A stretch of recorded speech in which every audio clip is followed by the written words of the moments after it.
오늘날에도 사람들은 땅에 대해서 민감하지만 당연히 고대에도 땅은 매우 중요한 주제였던 것 같습니다. 특별히 12지파에게 있어서 땅을 분배하는 이 문제는 굉장히 중요하죠. 14장부터 19장은 전체 토지 분배의 개요를 말하는 그러한 본문이 됩니다. 땅 분배는 이후 통치자를 배출할 유다 지파로부터 이제 그 모든 분배가 시작이 됩니다. 근데 그 유다 지파의 땅 분배를 이제 말할 때에 갈렙을 성경은 등장시키고 있습니다. 성경은 갈렙이 여호수아 앞에 와서 선곳으로 등장하지만 제가 볼 때 성경이 갈렙을 지금 의도적으로 세우고 있습니다. 드러내고 있습니다. 왜 그럴까요? 그는 지금 이 땅 분배에 있어서 이스라엘 백성들에게, 그 모든 지파에게 이상적인 모습을 보여주고 있기 때문에 그렇습니다. 그는 85세의 노인임에도 불구하고 여전히 믿음으로 땅을 정복해 나가겠다는 그러한 태도와 그런 믿음을 우리에게 드러내고 있습니다. 14장 12절은 노래로도 만들어진 그런 말씀입니다. 이 산지를 지금 내게 주소서. 당신도 그날에 들으셨거니와 그곳에는 아낙 사람이 있고 그 성읍들은 크고 견고할지라도 여호와께서 나와 함께 하시면 내가 여호와께서 말씀하신 대로 그들을 쫓아내리이다. 이 말씀을 고백합니다. 성경은 갈렙이 싸워 이긴 헤브론을 추가적으로 이렇게 설명하고 있습니다. 헤브론은 기럇 아르바라고 불리는 땅인데, 이 아르바는 아낙 자손 가운데 가장 큰 사람이었더라. 아낙 자손이란 거인 족속인데 그 거인 족속 중에서도 가장 큰 거인들이 모여 있는 곳이었다라는 말이죠. 쉽게 말해서 그 땅은 아낙 자손의 고향이었습니다. 갈렙은 이스라엘의 하나님 여호와를 온전히 쫓음으로 결국 그들을 쫓아내는 일을 완수하게 됩니다. 이렇게 보면 믿음의 부모, 그리고 믿음의 어른, 그리고 믿음의 선배가 공동체에게 얼마나 중요한 역할을 하는지, 역할을 또한 어떤 영향을 끼치는지 우리는 충분히 이해할 수가 있습니다. 오늘날에도 경건한 어른의 중요성은 변치 않는 것 같습니다. 갈렙처럼 천국을 침노하는 믿음의 태도로 아무도 가려고 하지 않는 땅, 아무도 다른 사람들이 피하는 땅, 어떤 피하는 영역들, 그 살림을 개척하고 나아가는 그 모습은 정말 아름다운 모습입니다. 교회에서 이런 경건한 어른은 얼마나 중요하겠습니까? 저는 이러한 경건한 어른이 여러분이 되셨으면 좋겠어요. 우리 교회가 젊은 교회이기 때문에 한 가지 늘 아쉬운 건 그거지 않습니까? 경건한 어르신들이 우리 안에 앞에 많이 서 있었으면 좋겠다라는 마음 말입니다. 제가 여러 가지로 생각해 봤지만 다른 어떤 것보다 가장 좋은 방법은 내가 그런 어른이 되기를 기도하고 그렇게 나아가는 것이라 생각됩니다. 물론 그런 어르신 좀 보내달라고 말할 수도 있을 것입니다. 하지만 그것은 우리의 영역이 아니니까요. 우리 자신이 경건한 어른으로 성장하는 그 은혜가 있길 바랍니다. 주 안에 사랑하는 여러분, 경건한 어른으로 성장해 나가는 여러분과 제가 되기를 다시 한번 소망합니다. 그런데 우리는 나이든 갈렙의 그 고백을 좀 약간은 면밀히 검토할 필요가 있습니다. 도대체 어떻게 그렇게 적극적이며 힘찬 신앙을 가질 수 있는지 좀 궁금해요. 그렇죠? 성경은 그를 온전한 신앙이라고 평가를 하더라고요. 온전한 신앙. 네, 도대체 무엇이 온전한 신앙일까라고 한번 생각해 볼 수 있는 것이죠. 잠깐 여호수아서를 처음부터 한번 생각해 보면 좋을 것 같습니다. 이스라엘은 범람하는 그 요단강을 도하할 때 언약궤로부터 2000규빗 떨어져서 이제 그 길을 막는, 그들이 걸어가는 그 길을 막는 물을 하나님께서 벽으로 쌓아 길을 내어 그것을 건너게 하시는 것을 경험하게 됩니다. 그리고 여리고성에서는 견고하고 거대한 성벽을 하나님의 말씀에 순종하여 돌고 그리고 소리를 지를 때 하나님이 그 모든 것을 무너뜨리는 것을 경험하게 됩니다. 보이는 현실을 보이지 않는 하나님이 다스리고 계신다는 사실을 분명하게 보게 되는 것이죠. 그런데 그 이후에 아이성이라고 불리는 작은 성을 공략할 때 이스라엘 백성은 실패를 경험합니다. 큰 성 여리고가 무너지는 것과 작은 성 아이성 앞에 이스라엘의 마음이 녹아지듯 무너지는 그 사건을 통해서 하나님은 선명하게 말씀하고 있습니다. 이 싸움은, 이 땅을 정복하는 이 싸움은 군사력이 아니라 하나님께 순종함으로 감당하는 것이라고. 너희의 실력이 아니라 하나님의 권능에 있다라는 걸 명백히 드러냅니다. 그래서 갈렙의 신앙이란 것은 이렇게 여호수아에서 하나님이 시종 가르치고 있는 모든 가르침을 온전히 따르고 믿고 나아가는 그 신앙이었다라고 우리는 말할 수가 있을 것입니다. 여러분, 온전한 신앙인이 되고 싶으십니까? 여러분의 모든 삶의 순간에, 삶의 싸움 속에서 갈렙을 늘 생각해 보십시오. 자신의 나이, 자신의 힘, 실력이 아니라 하나님이 함께 하신다라는 것의 의미가 무엇인지를 깊이 이해하는 것, 그것을 우리가 살아내는 것, 거기에 온전한 신앙이 있는 줄 믿습니다. 그 가운데 우리가 더 배워갔으면 좋겠어요. 우리는 계속 배우는 학생이니까요. 그런데 이와 대조적으로 각 지파는 이 싸움에서 실패하는 것을 이제 보여줍니다. 말씀을 제가 읽어가면서 그 부분만 볼게요. 가장 강력한 유다 지파를 한번 볼게요. 15장 63절을 여러분 보겠습니다. 여러분 눈으로 보시면 될 것 같아요. 예루살렘 주민 여부수 족속을 유다 자손이 쫓아내지 못하였으므로 여부수 족속이 오늘까지 유다 자손과 함께 예루살렘에 거주하니라. 예루살렘에 거주한 이 여부수 족속은 요새와 같은 예루살렘, 지형적으로 그 예루살렘은 정말 쉽게 정복되는 그런 땅이 아니었습니다. 그뿐만 아니라 여부수 족속이 굉장한 군사력을 가지고 있었다는 걸 우리는 짐작할 수 있어요. 사실 나중에 이 예루살렘, 이 여부수 족속을 다윗 때 되어서 다윗이 정복하고 나서 수도로 정하게 되죠. 그래서 다윗성이라고 불리게 됩니다. 그때까지 여부수 족속이 그곳을 지배하고 있었다라고 보시면 됩니다. 굉장히 강력하죠. 어쩌면 유다 족속은 여러 군데 모두 정복했지만 이 강력한 이 여부수의 땅, 이 예루살렘을 보면서는 어쩌면 지레의 겁을 먹고 아예 접근하지 않았을 수도 있고요. 아니면 싸우다가 어느 순간 포기하자, 이것은 이제 우리가 점령할 수 없어 라고 생각했는지 모릅니다. 분명 갈렙의 믿음처럼 하나님 의지하고 나아가지 못했다는 걸 보여주고 있습니다. 결국 그 부분을 볼 수 있고요. 이제 에브라임 자손 한번 봐볼게요. 16장 9절로 10절이에요.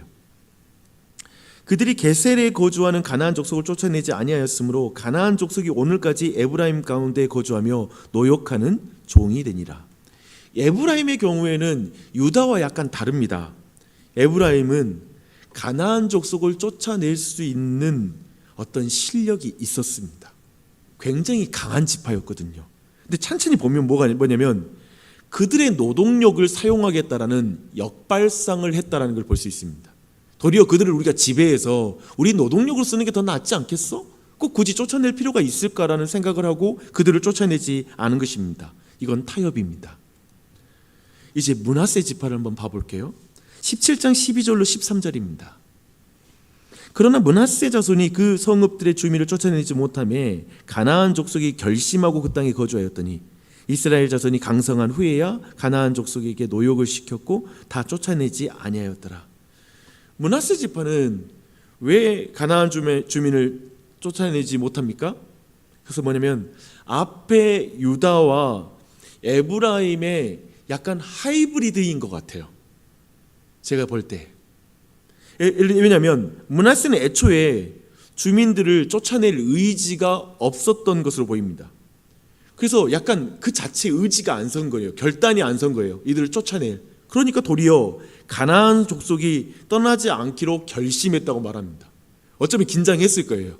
쫓아낼 거라고 생각한 거예요. 긴장 잔뜩 들어 있었는데 별로 자신들과 함께하고 싶어하고 별로 크게 신경 쓰지 않는 거예요. 그래, 여기 우리가 있자 라고 결심하게 만든 것이죠. 도리어 므낫세가 결심을 못한 것입니다.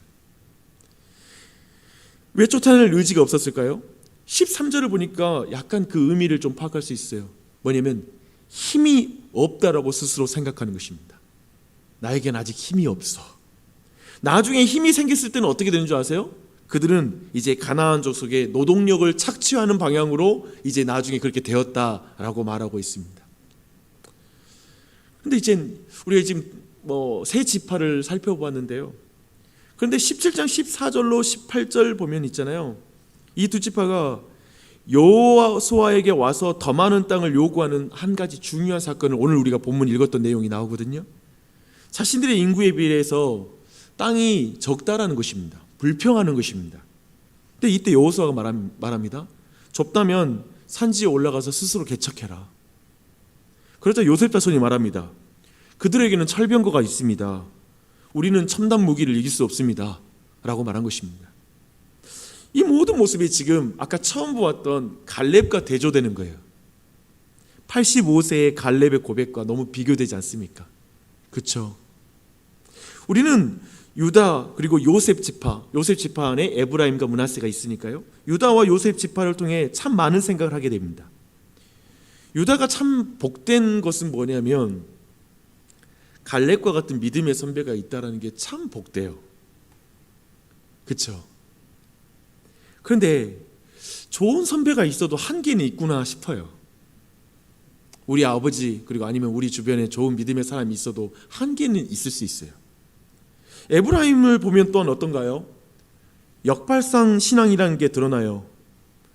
하나님이 쫓아내라고 하는데 자신이 생각할 때 역이용하면 유익하겠다라고 생각하는 이 역발상, 이게 뭐 좋은 방향의 역발상이 아니라 하나님 말씀을 역발상하는 거, 참 이게 좋은지 모르겠어요. 그렇죠? 똑똑한 것인가요? 자기식으로 하나님의 계획에 역발상을 하면서 살아가는 인생이 바로 에브라임의 신앙입니다. 므낫세 지파는 자기 연민적 하이브리드 신앙인 것 같습니다. 나는 약하니까 싸울 걸 생각하니까 벌써 패배할 것이 먼저 생각나는 거예요. 그래서 말씀에 순종할 생각을 안 하는 거예요. 두려워하는 것이죠. 그것을 보고 긴장한 대적이 긴장을 풀고 자신감을 도리어 갖게 돼버린 문제가 생기는 것이죠. 참 별거 없구나, 신앙인이라는 거. 참 별 실력 없구나 쟤네들 라고 생각하면서 그들이 더 담대해지는 거죠. 내 마음이 하나님의 말씀대로 살 용기가 생기지 않습니다. 이 신앙은 철저히 자기 실력을 기반으로 하는 신앙이기 때문에 그렇습니다. 그러나 그가 나중에 힘을 얻어도 어떻게 되냐면 결국 하나님의 말씀을 따르는 식으로 가는 게 아니라 또 이때 역발상 신앙으로 갈 가능성이 큽니다. 그러니까 이용해 먹는 걸로. 에브라임과 므낫세는 형제인데 정말 역발상과 하이브리드 신앙의 형제라는 사실을 우리에게 또한 알려주고 있습니다. 네, 그런데 지금 유다, 그 다음에 므낫세, 에브라임, 얘네들 근데 양반이에요. 왜 양반이냐면 이제 오늘 말씀 18장 1절로 13절에 이제 7지파가 또 나오거든요.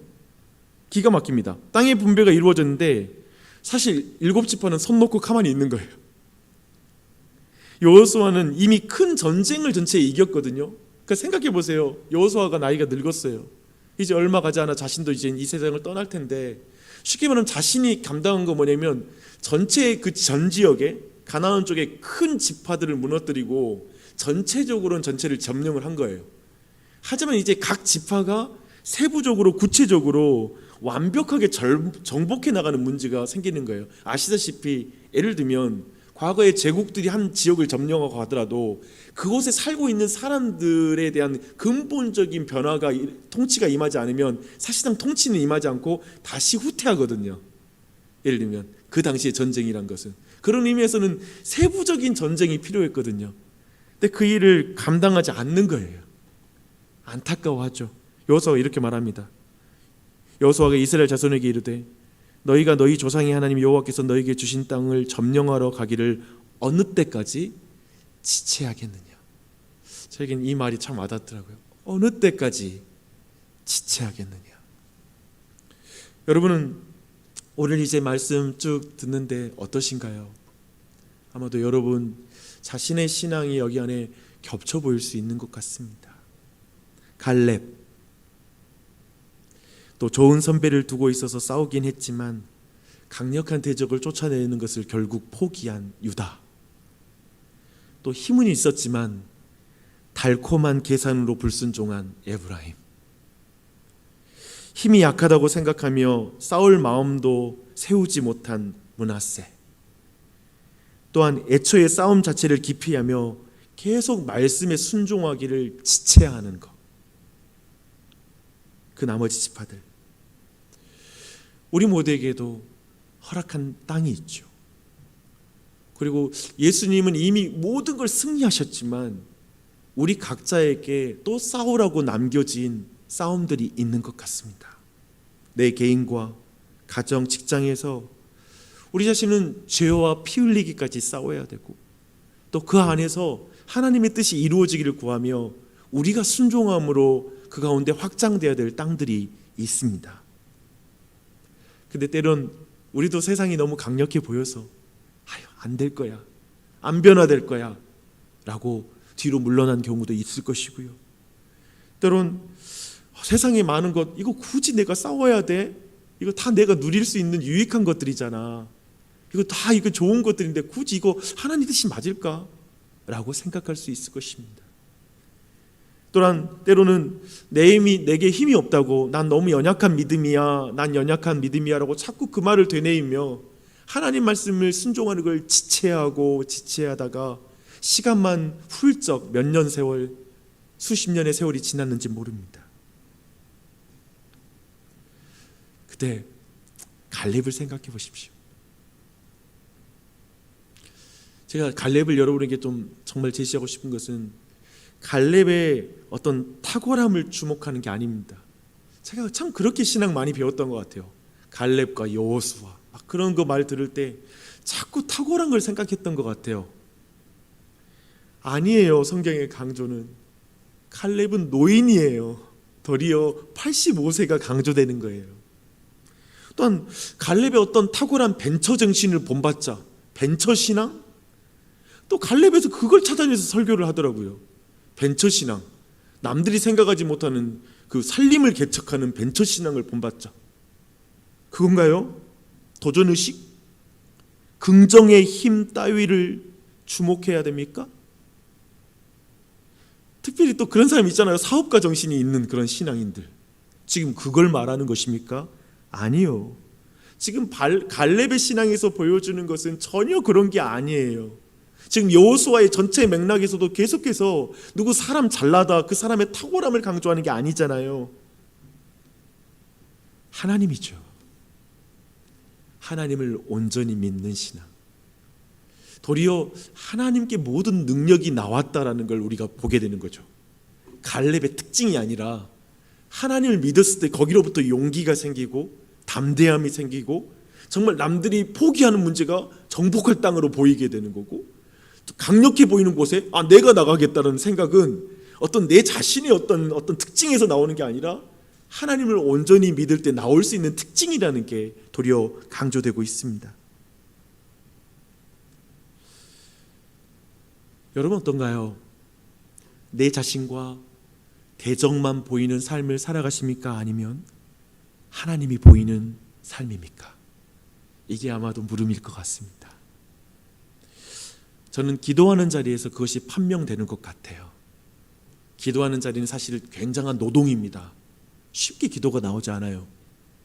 왜냐하면 내 눈앞에 있는 보이는 현실과 보이지 않는 하나님 사이에서 내가 기도할 때 갈등을 느낍니다. 저는요, 때로는 내가 막 풀어야 될 문제가 생기면 기도하는 자리에 앉아 있는데 온통 그 생각이 나와서 하나님께 집중이 안 돼요. 근데 그 상황에서 내가 그걸 싸우는 게 되게 힘들더라고요. 심지어 기도하는 자리에 와서도 보이지 않는 그 하나님을 의지하는 싸움을 내가 막 하고 있는 거예요. 어떤 내가 어려워하는 사람, 관계, 또 풀어야 될 문제, 막 그것이 나를 압도하는 거죠. 기도하는 자리에서. 기도하는 자리에서 나와 내 대적만 보이는 그 기도가 아니라 하나님이 보이는 기도를 드리는 그 은혜가 있기를 바랍니다. 또한 오늘 순간 우리 모든 사람을 만날 때, 그리고 문제들을 만날 때, 그때에도 여러분 결정하는 거예요. 나와 이 문제만 남는 이 상황인가? 아니면 여기에 하나님 계셔, 하나님 함께 하셔 라는 걸 믿을 것인가? 저는 우리 모두에게 정말 주님을 믿는 그 온전한 신앙을 배워가는 우리의 평생이 되었으면 좋겠습니다. 질병도 오겠죠. 코로나도 우리에게 닥칠 수 있겠죠. 그 순간에 그것만 보이는 것이 아니라 하나님이 이 가운데 우리를 지키셔, 보호하셔, 함께 하셔. 그것이 함께 보이는 것. 그래서 기도가 나오는 것. 그렇게 우리가 형제들을 위해서 그렇기 때문에 하나님을 바라보며 기도해 주는 것, 이 또한도 정말 근사한 믿음의 삶인 줄 믿습니다. 잘 늙으십시다. 나이도 잘 들어보십시다. 그래서 경건한 어른으로 함께 자라가 보십시다. 그런 애가 우리 모두에게 넘치길 축원합니다. 기도하겠습니다.